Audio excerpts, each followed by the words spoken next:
Kamakailan ay nagsagawa na po kami ng project review ng mga kawaning nakatalaga sa proyektong ito. Kasama ang PCA, Municipal Coconut Industry Development Council at iba pa mga stakeholders upang ipakita sa kanila ang katagumpayan ng proyekto. Ngayong taon ay mahigpit na susubaybayan ng ating mga Barangay Kagawad Committee Chairman of Agriculture, Barangay Agricultural Extension Worker, Project Focal Persons at mga project supervisor ang pagtatanim at pag-aalaga sa mga hagnan na ibinigay sa mga coconut farmers.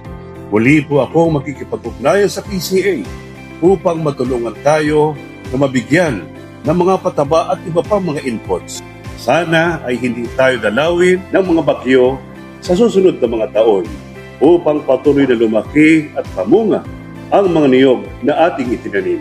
Ang bahaging ito ay hatid sa inyo ni Mayor Severino Jojo Francisco at ng himpilang ito.